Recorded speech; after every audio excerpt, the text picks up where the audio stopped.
الرحیم۔ نماز کی پہلی شرط کا بیان۔ سوال: بدن کے پاک ہونے سے کیا مراد ہے؟ جواب: بدن کے پاک ہونے سے یہ مراد ہے کہ بدن پر کسی قسم کی نجاست یعنی پلیدی نہ ہو۔ سوال: نجاست کی کتنی قسمیں ہیں؟ جواب: نجاست یعنی ناپاکی کی دو قسمیں ہیں، ایک حقیقی، دوسری حکمی۔ سوال: نجاست حقیقی کسے کہتے ہیں؟ جواب: وہ ظاہری ناپاکی جو دیکھنے میں آ سکے نجاست حقیقیہ کہلاتی ہے، جیسے پیشاب، پخانہ، خون، شراب۔ سوال: نجاست حکمیہ کسے کہتے ہیں؟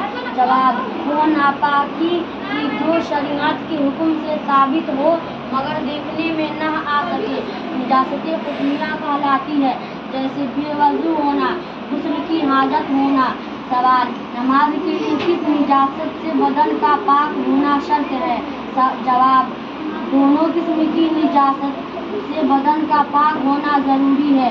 سوال: نجاست حکمیہ کی کتنے قسمیں ہیں؟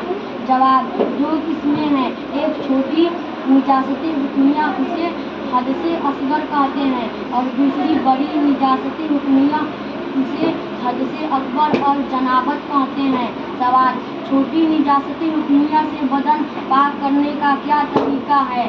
جواب: چھوٹی نجاست حکمیہ سے بدن وضو کرنے سے پاک ہو جاتا ہے۔